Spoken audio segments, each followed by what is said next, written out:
ඊළඟ කාරණේ විදිහට මම දකින වැදගත් කාන්තාවන් දන්නවා තව මිනිසෙක්ට දෙපාරකට වඩා එක දිගට කෝල් කරන්න හොඳ නැහැ කියලා. අපි හිතමු ඔයා නිවාඩු දවසේ ගෙදරට වෙලා සැනසීමෙන් ඉන්න කැමති කෙනෙක් කියලා. එහෙම නැත්නම් ඔයා මීටින් එකක ඉන්න පුළුවන්, හදිසි මීටින් එකක ඉන්නවා වෙන්න පුළුවන්. එහෙම නැත්නම් වැදගත් වැඩකට එළියට ගිහිල්ලා ඉන්නවා වෙන්න පුළුවන්. එහෙම නැත්නම් ඔයාගේ වර්ක්අවුට් සෙෂන් එකක් ඔයා ජිම් එකේ කරනවා වෙන්න පුළුවන්. මෙන්න මේ අවස්ථාවේදී ඔයාට කෝල් එකක් එනවා. ඉතින් ඔයාට ආන්සර් කරන්න බැරි නිසා ඔයා ආන්සර් කරන්නේ නැහැ.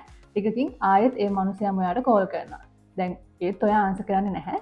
තුන්වෙනි පාර ඔයාට ඒ කෝල් එකේදී ඇත්තටම ඔයාට ප්‍රෙෂර් වෙනවා නේද? ඔයාව අනොයිඩ් වෙනවා. මේ මිනිහයාට තේරෙන්නේ නැත්තේ මං එකපාරක් දෙපාරක් ආන්සර් කරන්න බෑ. කියන්නේ මට ඇත්තටම ආන්සර් කරන්න බෑ කියලා. ඉතින් වැදගත් කාන්තාවක් දන්නවා අනිත් මිනිසුන්ටත් ඇත්තටම වැඩ තියනවා කරන්න. ඒගොල්ලන්ට වැඩ කරන්න කාලසටහනක් තියනවා කියලා. සාමාන්‍යයෙන් අපි හිතන්න පුළුවන් එකපාරක් කෝල් කරේ නැත්නම් ෆෝන් එක සමහරට සයිලන්ට් දාලා තියෙන්න පුළුවන්. එහෙම නැත්නම් දැක්කේ නෑ කියලා අපි දෙවෙනි පාර ගන්න එක ඕකේ. ඒක හරිම නෝමල් දෙයක්. නමුත් මිනිස්සෙක් දෙවෙනි පාරත් ආන්සර් කරන්නේ නැහැ කියන්නේ එයා ඇත්තටම බිසි කියන එක නේ. එහෙම නැත්නම් එයාට ඇත්තටම මේ වෙලේ කතා කරන්න ඕන කමක් නැහැ කියන දේ. ඉතින් අපි මේ වගේ දෙයක් අපිට තේරුම් ගන්න අපිට මොලයක් තියෙන්න ඕනේ. ඔයාට ඇත්තටම ඉමර්ජන්සි එකක් නම් ඇත්තටම ලොකු හදිසියක් නම් ඔයා එක දිගට කෝල් කරන එක නෝමල් කියලා අපිට හිතන්න පුළුවන්. නමුත් කැෂුවල් chat එකක් නම් ඔයාට මොන හරි දෙයක් දැනගන්න තියෙනවා නම් එක දිගට මිනිස්සෙට කෝල් කරලා වද කරන්න එපා. සාමාන්‍යයෙන් මම කරන්නේ නම් කෙනෙක් එකපාර ෆෝන් එක ආන්සර් කරේ නැතුව ගියාම මම නෝමලි මැසේජ් එකක් දානවා WhatsApp හෝ නෝමල් මම මැසේජ් එකක් දානවා ෆ්‍රී වුණාම කෝල් එකක් ගන්න කියලා. ඉතින් දවස් අවසානයේදී වෙල් මැනර්ඩ් කාන්තාවක් අපි කියන්නේ හොඳට මැනර්ස් දන්න කෙනෙක් කියලා. ඉතින් එයා දන්නවා අනිත් මිනිස්සුන්ව තේරුම් ගන්න සහ අනිත් මිනිස්සුන්ගේ කාලයටත් වටිනාකමක් දෙන්න. ඊළඟ කාරණේ තමයි ඔයාට හොඳ sense of humor එකක් තියෙනවා කියන්නේ. ඔයාට විහිළු දන්නවා, ඔයාට විහිළු තේරෙනවා කියන්නේ මේක හොඳ ගුණාංගයක්. නමුත් ඔයා දැනගෙන ඉන්න ඕන විහිළුවක් වුණත් මොන වෙලේද නවත්තන්න ඕනේ කියලා. කෙනෙක් ඔයා විහිළුවක් කරාට පස්සේ ඒ කෙනාට අප්සෙට් ගියා නම් ඔයා කියන්න එපා අයියෝ මම විහිළුවක් නේ කරේ. ඔයාට විහිළුවක් තේරෙන්නේ නැද්ද? මෙන්න මේ වගේ දේවල් අහන්න එපා. එලිගන්ස් කියන්නේ ඔයාගේ වටේ පිටේ ඉන්න අයව කම්ෆර්ටබල්ව තියෙන එක, පහසුවෙන් තියෙන එක මිසක් ඒගොල්ලන්ව ලැජ්ජා කරන එක නෙමෙයි. ඉතින් විහිළුවක් කරාට පස්සේ ඔයාට තේරෙනවා නම් එයා අන්කම්ෆර්ටබල් කියලා, එයා හරිම අපහසුයි කියලා ඒක ඒ වෙලෙම නවත්තන්න. ඒක සාධාරණේ කරන්න යන්න එපා. අයියෝ මං මේ නිසානේ කිව්වේ. ඕකට අප්සෙට් ගන්න දෙයක්ද? මෙන්න මේ වගේ දේවල් කියන්න යන්න විහිළු කරන්න එපා. සමහර වෙලේට අපි ජෝක් කරනවා තමයි. නමුත් අනිත් මිනිස්සු මොන වගේ සිටුේෂන් එකකද මොන වගේ තත්ත්වයකද ඉන්නේ කියන දේ අපි ඇත්තටම තේරුම් ගන්න නැති අවස්ථා තියෙනවා.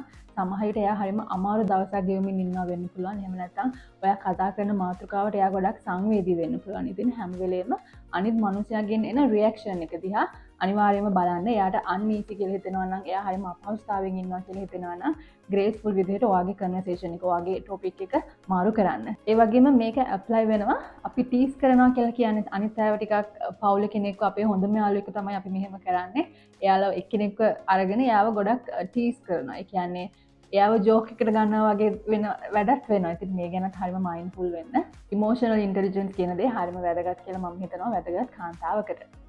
ඊළඟ කාරණේ අපි හිතවත් කෙනෙක් එක්ක අපේ යාළුවෙක් එක්ක අපි අඳුරන කෙනෙක් එක්ක අපි ලන්ච් එකකට හරි ඩිනර් එකකට හරි එළියට ගියා කියලා හිතමුකෝ.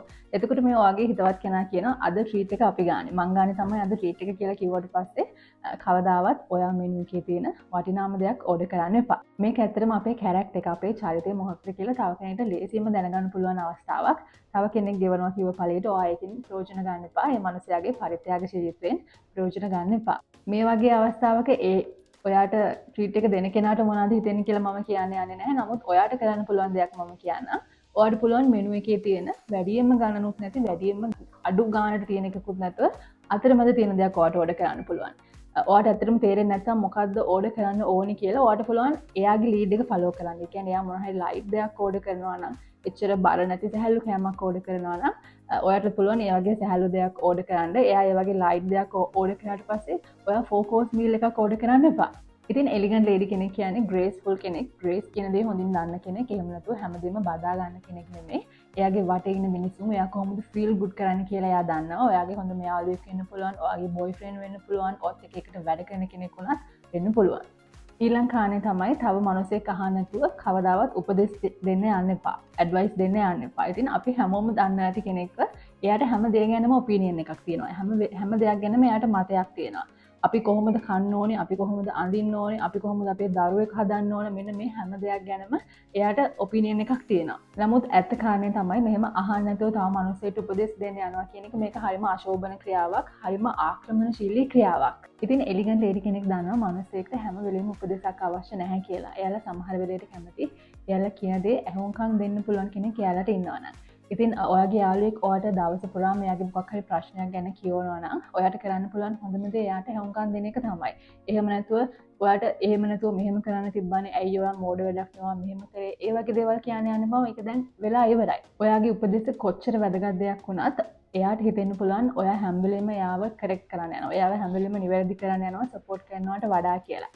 ඇත්තටම ඔයාට යාළුවන්ට උපදෙස් දෙන්න එපා කියලා නෙමෙයි මම කියන්නේ. ඔයාට උපදෙසක් දෙන්න ඕන නම් ඔයාට අහන්න පුළුවන්. ඔයාට මගේ ඔපිනියන් එක දැනගන්න පුළුවන්ද? මම ඔයා වුණා නම් ওই සිටුේෂන් එකේ මොනවද කරන්න කියලා ඔයා දැනගන්න කැමතිද? මෙන්න මේ වගේ ඔයාට අහන්න පුළුවන්.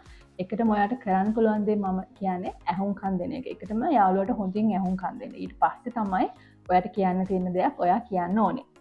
පළවෙනි කාරණේ විදිහට මම දකින්නේ අපේ හිතවත් කෙනෙක් වෙන්න පුළුවන්, අපේ හොඳම යාළුවෙක් වෙන්න පුළුවන්, අපිට ෆෝන් එකේ මොකක් හරි දෙයක් වෙන්නවම අපි හිතමු ෆොටෝ එකක් වෙන්න පුළුවන්, වීඩියෝ එකක් වෙන්න පුළුවන්. මේක බලන ගමන් අපි හිතන්නේ බලන්නේ නැතුව අපි ෆෝන් එකේ පොඩක් ස්වයිප් කරලා බලනවා එහා පැත්තට. මෙන්න මෙතනදී ඔයා හිතන්නේ බලන්නේ නැතුව බවුන්ඩරි එකක් සීමා මායිම ක්‍රොස් කරලා තියෙනවා. මේක පොඩි දෙයක් නෙමෙයි. මේක එලිගන්ට් නැහැ ඇත්තටම. මේක හරිම ආක්‍රමණශීලී හැසිරීමක්. සාමාන්‍යයෙන් කෙනෙක් අපිට එයාගේ ෆෝන් එකේ තියෙන දෙයක් පෙන්වුවාට පස්සේ අපිට අවසර හම්බ වෙන්නේ නැහැ එයාගේ ෆෝන් එකේ තියෙන අනිත් ඒවා බලන්න. සාමාන්‍යයෙන් මිනිස්සුගේ ෆෝන් එකක් කියන්නේ එයාගේ පර්සනල් ස්පේස් එකනේ. එතකොට එයාගේ ගොඩක් ප්‍රයිවට් දේවල් මේ ෆෝන් එකේ තියෙන්න පුළුවන්. එයාට පර්සනල් නොටිෆිකේෂන්ස් එන්න පුළුවන්. එයාගේ ප්‍රයිවට් ෆොටෝස්, වීඩියෝස් දේවල් වගේ දේවල් තියෙන්න පුළුවන්. ඉතින් අපිට කිසිම අවසරයක් නැහැ සාමාන්‍යයෙන් කෙනෙක් එහෙම පෙන්වුවාම අනි තව මොනවද තියෙන්නේ කියලා බලන්න. මට නම් සාමාන්‍යයෙන් කෙනෙක් ෆෝන් එක මොන හරි දෙයක් වෙනවා මම එයාගේ අතට ෆෝන් එක අතර ගන්නෙ නැහැ මෙහෙම කරලා කියලා බලනවා.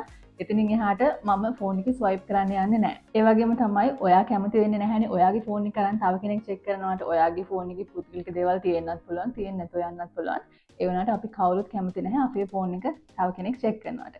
ඉතින් ඒ වගේම තමයි ඔයා පොදු ප්‍රවාහනය පාවිච්චි කරද්දී ඔයාගේ එහා පැත්තේ ඉන්න කෙනාවත් අපහසුතාවයට පත් කරන්න එපා.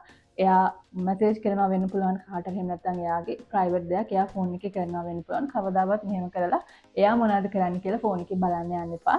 වැදගත් කාන්තාවක් විදිහට අපි අපේ ප්‍රසන්ස් එක අපි මොන වගේ හැඟීමක්ද අනිත් අයට දනවන්නේ කියන එක ගැනත් වැදගත් කාන්තාවක් විදිහට ඔයා පරිස්සම් වෙන්න ඕනේ. අපි ඉතින් හැමෝම මේක සමහර විට කරලාත් ඇති. අපේ පවුල කෙනෙක්ගේ ෆෝන් එකක් අපි මේ විදිහට බලලා තියෙනවා. අපේ හොඳම යාළුවෙක්ගේ ෆෝන් එකක් අපි මේ විදිහට බලලා තියෙනවා. නමුත් ඔයා මේ වගේ පොඩි ඇක්ටිවිටීස් ගැන සැලකිලිමත් වෙන්න ඔයාගේ වටේ හරිම ගෞරවනීය වටපිටාවක් ඔයා හදාගන්න දැනගන්න ඕනේ. ඔයා එලිගන්ට් ලේඩි කෙනෙක් කියන්නේ ඔයා ලස්සනට ඇඳුම් අඳින එක නෙමෙයි. හැම වෙලෙම ඇඳුම් සහ එලිගන්ස් කියන දේ එකට යන්නේ නැහැ හැම වෙලෙම. ඔයාගේ හැසිරීමත් බලපානවා. ඉතින් ඒක නිසා අනිත් මනුස්සයන්ගේ සීමා මායිම් වලට ඔයාට කොච්චර ගෞරව කරන්න පුළුවන්ද කියන දේ මේක ලොකු පාට එකක් එලිගන්ස් කියන දේ ගැන කතා කරද්දී. ඉතින් මම හිතනවා අද පොඩි වීඩියෝ එකක් වුණත් ඔයාට වීඩියෝ එක වැදගත් වෙන්න ඇති කියලා. ඒ වගේම මතක් කරනවා ඔයා තාමත් මගේ channel එක subscribe කරලා නැත්නම් පල්ලෙහා තියෙන subscribe button එකත් click කරන්න කියලා ආදරෙන් මතක් කරනවා. ඉතින් අපි මේ වගේම කතා බහකින් ඊළඟ වීඩියෝ එකෙන් හම්බෙමු.